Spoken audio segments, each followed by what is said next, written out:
Hello everyone. आज हमारे साथ प्रजेश सर हैं। Prajnesh sir welcome. Thank you. कैसा हो रहा है कि आज का जो टॉपिक है वो हमारा है पेरेंटिंग का, क्योंकि जब भारत विश्व गुरु था तब इंडिया का पेरेंटिंग नंबर 1 पे था और आज हमारा पेरेंटिंग 65th रैंक पे है। आउट ऑफ 80 कंट्री इंडिया का पेरेंटिंग 65th रैंक पे है। मतलब दुनिया बदल गई, लेकिन कहीं ना कहीं पे चैलेंजेस हैं कि हमारा पेरेंटिंग स्टाइल नहीं बदला। हम लोग बच्चों को बदलने की बात कर रहे हैं, लेकिन पेरेंट्स अपने आप को बदलने की कोशिश नहीं कर रहे हैं। तो उसी के ऊपर से थोड़ा 2-3 बातें आज आपसे करेंगे। और प्रजेश सर का इंट्रोडक्शन दे देता हूँ। लास्ट 22 ईयर से सर आज टीचिंग और ट्रेनिंग के फील्ड में मोर देन 1 लाख स्टूडेंट को सर ने 2 लाख 3 लाख तक पहुँच गए रहेंगे। सर ने ट्रेन किया है बच्चे लोगों को, पेरेंट्स को, कॉर्पोरेट कोच भी हैं। तो सर ज़्यादा डिटेल नहीं बोलते हैं, थोड़ा डिस्कशन कर लेते हैं। जो सबसे बड़ा चैलेंज है सर, भारत विश्व गुरु था, अभी बनने की कोशिश कर रहे हैं, तो उसमें सबसे बड़ा रोल है पेरेंट का। और हर एक पेरेंट्स का एक ही कंप्लेन है, मतलब वो होलसेल का कंप्लेन है कि सर बच्चे हमारे बातें सुनते नहीं हैं। तो उसके लिए पेरेंट्स को आप क्या सजेस्ट, मतलब पेरेंट्स को कैसा गाइड करना चाहेंगे? क्योंकि हर एक पेरेंट्स का कंप्लेन रहता है कि बच्चे सुनते नहीं हैं। तो उसके लिए सर आपका क्या गाइडेंस रहेगा पेरेंट्स की? तो मैंने इसी के ऊपर एक यूट्यूब वीडियो भी बनाया है। सुनता ही नहीं है, मतलब कहीं पर भी जाओ तो जैसे कि मेरे बिल्डिंग के नीचे भी बच्चे बैठकर वीडियो गेम्स खेलते रहते हैं। कहीं पर भी मैं जब देखता हूँ मेरे पहचान में, तो मैं उनके पेरेंट्स को बोलता हूँ कि यार आपका बच्चा 4-4, 6-6 घंटा वीडियो गेम खेलता है, टाइम पास करता है, आप कुछ बोलते क्यों नहीं? तो पेरेंट का एक ही डायलॉग होता है, क्या करूँ सर, सुनता ही नहीं है। यानी कि पेरेंट्स जो बोल रहे हैं उसका एग्जैक्टली ऑपोजिट बच्चा करता है। लेकिन जब हम हमारा बचपन देखते हैं, जब हम बच्चे थे, हम हमारी पेरेंट्स की बात सुनते थे। मैं तो, मेरी मम्मी हमेशा बोलती थी बैठ के पढ़, तो मैं उल्टा नहीं करता था, मैं पढ़ता था, क्योंकि हम उनकी बात सुन लेते थे। तो ये 21वीं शताब्दी के बच्चों में ऐसा सडन फ़र्क क्या पड़ा? मतलब हम करते थे लेकिन हमारे बच्चे नहीं कर रहे। तो उसके पीछे एक क्यों नहीं सुनता है, उसके पीछे सबसे इम्पोर्टेंट चीज़ जो मेरे मेंटर हमेशा कहते हैं कि बच्चों को कभी टीवी, मोबाइल फ़ोन के लिए बोलना नहीं पड़ा कि बेटा कितने दिन हो गए टीवी नहीं देखा, कितने दिन हो गए मोबाइल फ़ोन नहीं उठाया। लेकिन पढ़ाई के लिए बोलना पड़ता है। कोई अच्छी आदतें डलवाने के लिए 50 बार बोलनी पड़ती हैं। ये ऐसा क्यों होता है? सुनते क्यों नहीं हैं? उसके पीछे का रीज़न एक बहुत ही बड़ा राज जो मेरे मेंटर हमेशा कहते हैं कि इंसान को आगे बढ़ने के लिए, कामयाब होने के लिए उसकी ज़िंदगी में पेन नहीं तो प्लेजर का होना बहुत ज़रूरी है। पेन यानी कि दुख होना चाहिए, नहीं तो प्लेजर मतलब सुख की चेष्टा करनी चाहिए, यानी कि कुछ बड़ा पाने की तमन्ना होनी चाहिए। लेकिन होता क्या है कि एज ए पेरेंट हम हमारे बच्चों को, हमने हमारे बचपन में वो तकलीफ़ उठाया, हमने बहुत पेन उठाया, तकलीफ़ों से हम गुज़रे। तो जब हमारे बच्चे हुए तो हमने देखा यार हमारा बच्चा तकलीफ़ से गुज़रना नहीं चाहिए, पेन से नहीं गुज़रना चाहिए। तो हम एज ए पेरेंट उसको सब सहूलियतें दे देते हैं, आसानी से सब चीज़ ला कर दे देते हैं, क्योंकि हमको मिला नहीं था। तो हम लोग इमोशनल होते हैं। हम गलत नहीं है, लेकिन हम इमोशनल होते हैं, जज्बाती होते हैं, और हम उनको सब कुछ दे देते हैं। तो पेन जो है उनके लाइफ से हम हटा देते हैं। मैं बचपन में, हमको मालूम था जून में जब स्कूल खुलता है तो 1000-1200 रुपये किताबों के लिए भरनी पड़ती थी, तो हमारे पास पैसे नहीं होते थे। तो बाकायदा 2 महीने का हमारा वेकेशन, हम लोग वो पिन बनाने का काम करते थे। स्लाइड होता है सर पे, उसका पिन बनाते। एक दिन में 2500 पिन बनाते थे। तो 2500 बार पंच करना, फिर रिवर्स पंच करना, यानी कि 5000 बार सुबह से लेकर शाम तक जब पंच करते थे तो 15 रुपया मिलता था। वो 15 रुपये जमा कर करके मैं और मेरा भाई 30 रुपये दिन में करते थे। ऐसा करते करते करते 900-800 रुपये हम लोग 2 महीने में जमा करके फिर स्कूल का फ़ीस भरते थे। तो हमारे बचपन में हमको मालूम था कि 800, 900, 1200, 1500 इतना मुश्किल से मिलता है। तो पेन है तो हम लोग को वैल्यू थी। हम क्या, नहीं मेरा बच्चे को तकलीफ़ नहीं होना चाहिए बोलकर तकलीफ़ नहीं देने की वजह से उसको उसकी वैल्यू नहीं रहती। इसके लिए 50 बार बोलना पड़ता है, बेटा ऐसा कर, वैसा कर, ये कर, वो कर, और वो सुनता नहीं। तो ये सबसे पेन। अभी दूसरा प्लेजर का मतलब कुछ बड़े सपने, अपना भी कुछ ना 3 BHK फ्लैट होना चाहिए, एस्टन मार्टिन कार होनी चाहिए, या अपने को भी वर्ल्ड में सबसे बड़ा आदमी बनना है, ऐसे भी कोई बड़े सपने बच्चे नहीं देख पाते। तो ये दोनों नहीं होने की वजह से वो कहीं ना कहीं एग्जैक्टली ऑपोजिट धीरे से सुनता नहीं है और नहीं करता है। ये एक बहुत बड़ा रीज़न उठ कर आता है, ये एक रीज़न है। ऐसे तो कई सारे रीज़न है, this is one of the reason.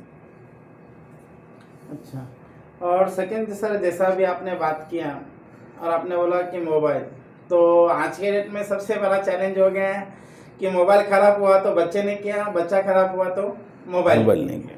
ये पेरेंट्स, हर एक पेरेंट्स का कंप्लेन। और मैं आपको ये क्या बोल रहा हूँ कि कहीं ना कहीं पे हमारे पेरेंटिंग स्टाइल के चैलेंजेस हैं। क्योंकि यदि बच्चे का चैलेंजेस रहता था ना, तो किसी एक बच्चे के घर में प्रॉब्लम होता था, और ये प्रॉब्लम आज के डेट में हर घर में, हर बच्चे में, मतलब मैं हमेशा बोलता हूँ कि होलसेल का प्रॉब्लम है।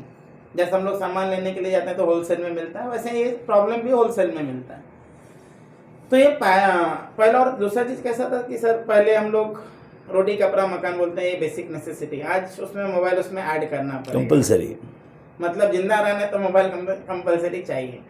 और वो आदतें बच्चों को लग गई हैं, और इतना खासकर जो लॉकडाउन था वो पीरियड में बच्चे इतना इन्वॉल्व हो गए कि उससे बाहर नहीं निकल पा रहे। और सेकेंड चीज़ कैसा होता है कि हम लोग हमेशा बोलते हैं कि आप बच्चों को यदि कुछ चीज़ दे रहे हो तो साथ में रिस्पॉन्सिबिलिटी भी दो, मतलब फैसिलिटी दे रहे हैं तो रिस्पॉन्सिबिलिटी भी देना चाहिए, और पेरेंट्स वहाँ पे कहीं ना कहीं पे कम पड़ रहे हैं। तो ये जो मोबाइल का एडिक्शन है उसको कैसा हटाना चाहिए? देखो, मोबाइल तो 21st सेंचुरी का एक बहुत ही पावरफुल इंस्ट्रूमेंट है, मेरे पास भी है, सबके पास है। लेकिन हम कोई भी टेक्नोलॉजी हो या कोई भी लेटेस्ट इन्वेंशन हो या कोई भी चीज़ हो, ज़रूरत से ज़्यादा जब होती है तो फिर एवरीथिंग बिकम्स एडिक्शन। मैं ज़रूरत से ज़्यादा कुछ चीज़ खाता हूँ तो मुझे नशा चढ़ जाता है, एडिक्शन हो जाता है, और फिर मैं वो लत लग जाती है और मैं छोड़ नहीं पाता।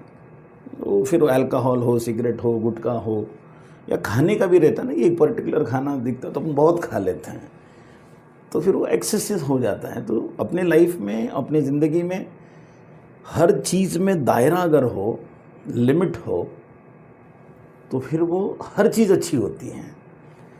तो मोबाइल फ़ोन दुनिया को कनेक्ट कर रहा है, लेकिन चैलेंज कहाँ? मैं हमेशा, मेरे भी पहचान में, अड़ोस पड़ोस में या मेरे खुद के रिश्तेदारों में, घर में बच्चों, छोटे बच्चे लोगों को खाना खिलाने के लिए हम मोबाइल फ़ोन दे देते ताकि वो वीडियो देखे और खाना खाएं। मैं वो पेरेंट को एक ही पूछता हूँ कि 25-30 साल पहले ये मोबाइल फ़ोन तो थे नहीं, तो बच्चा खाना खाता था कि नहीं खाता था? खाता था। हम तो मोबाइल फ़ोन देख के तो नहीं खाना खाए, तो नहीं था। लेकिन हमने एक ऑप्शन डाल दिया कि खाना खिलाने के लिए मोबाइल की ज़रूरत है। ये किसने डाला? अगर आपने बचपन में ही उसको ये चीज़ हाथ में दे दी तो फिर आप तो कहते हैं ना कि किसी को चिलम दे दो या बंदूक, उसको गोली की तो ज़रूरत पड़ती है। अब तुमने उसके हाथ में दे दिया और एंटरटेनमेंट की चीज़ उसको दे दी, कोई वीडियो दे रहा है, उधर पे कार्टून दिख रहा है, और उसी को और फिर इसके साथ एंकरिंग, हम लोग NLP में इसको कहते हैं एंकरिंग कहते हैं, ये चीज़ उसके खाने के साथ एंकरिंग हो गई, और फिर उसके बगैर फिर वो जैसा जैसा बड़ा होगा तो हाथ में रहेगा। और दूसरा हो गया कि लॉकडाउन के पहले काफ़ी रेस्ट्रिक्शंस थे, सब बच्चों लोग के हाथ में मोबाइल फ़ोन्स नहीं थे। लॉकडाउन हुआ, ऑनलाइन लेक्चर्स, लैपटॉप सबके पास था नहीं, तो mobile phone was the only solution, और बच्चे लोग के हाथ में मोबाइल फ़ोन्स आ गए। अब लॉकडाउन तो चला गया, लेकिन मोबाइल फ़ोन नहीं गया, वो कंटिन्यू हो गया। चलो ठीक है, देखता क्या है उसके अंदर?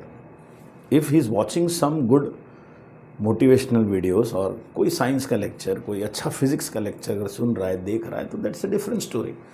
बट वो उसके अंदर अनवांटेड सब चीज़ें देख रहा है जिसका उसके पढ़ाई से या उसके लाइफ से उतना कुछ लेना देना, एंटरटेनमेंट ही चल रहा है। ये सबसे बड़ा चैलेंज 21st सेंचुरी के बच्चों का है, या हम सब का है। इट इज़ नॉट ओनली, मैं ट्रेन में भी जब मैं ट्रैवल करता हूँ तो मैं देखता रहता हूँ कि कोई किसी से बात नहीं करता, सबके सब लोग मोबाइल में ही रहते हैं। कोई मूवी देख रहा है, कोई लेटेस्ट सीरियल देख रहा है, कोई वेब सीरीज़ देख रहा है। आज भी जब मैं ट्रेन में ट्रैवल कर रहा था तो मैं वही देख रहा था कि एवरीवन इज़ एनग्रॉस्ड। अभी ये मैं बाप हूँ, मेरे पास तो बाकायदा एक फ़ोटो भी है। एक हॉस्पिटल में मैं अपनी वाइफ को लेकर गया तो उसमें माँ बैठी है, हस्बैंड बैठा है, मतलब हस्बैंड वाइफ बैठी, छोटा सा बच्चा बैठा, और तीनों लाइन से मोबाइल फ़ोन में बैठे हैं। तीनों लाइन से अभी बच्चा सीख रहा कहाँ से, माँ बाप से सीख रहा है कि भाई लोग देख रहे तो मैं भी देख सकता हूँ। और हमने कहीं ना कहीं उसको चुप बिठाने के लिए एक इंस्ट्रूमेंट हमारे हाथ में अगर उसको दे दिए। सोल्यूशन क्या है ना, मतलब अभी सोल्यूशन भी तो बहुत इम्पोर्टेंट है। जैसे कि प्रीवियस में मैंने कहा कि पेन नहीं है, प्लेजर भी नहीं है, तो सोल्यूशन सर हम लोग से तो गलती हो गई, हमने बच्चों को ना पेन दिया ना प्लेजर की चेष्टा की है। तो सोल्यूशन क्या है, तो हम लोग इंग्लिश में कहते हैं कि डिले द ग्रेटिफिकेशन, यानी कोई भी चीज़ तुरंत देना नहीं है, उसको थोड़ा सा टाइम देकर धीरे धीरे बोलकर उसको देना है, और कुछ स्ट्रैटेजीज़ के थ्रू, कॉन्सिक्वेंसेस के थ्रू बात करना। ठीक है बेटा, मैं तुमको मोबाइल फ़ोन तो दिला दूंगी, लेकिन थोड़ा सा मुझे हेल्प कर ले, ये कर ले, वो कर ले, ऐसा उसके साथ साथ अच्छी आदतें जोड़ते हुए। तुरंत नहीं देंगे, 6 महीना 2 महीना 1 महीने के गैप के बाद जब हम उसको देंगे तो उसकी वैल्यू भी करेगा और उसके साथ साथ कुछ अच्छी आदतें उसके अंदर आ जाएंगी। दूसरे मोबाइल फ़ोन्स के लिए करना क्या है, मैं तो एक ही सोल्यूशन हमेशा कहता हूँ, it is called as ATSO, ability to switch on and ability to switch off. हम सबको टीवी स्विच ऑन करने आता है, स्विच ऑफ हो पाता है क्या? मैं हमेशा पूछता हूँ लोगों को, एक सीरियल ख़त्म तो दूसरा ख़त्म तो तीसरा, बस नॉन स्टॉप चलता रहता है।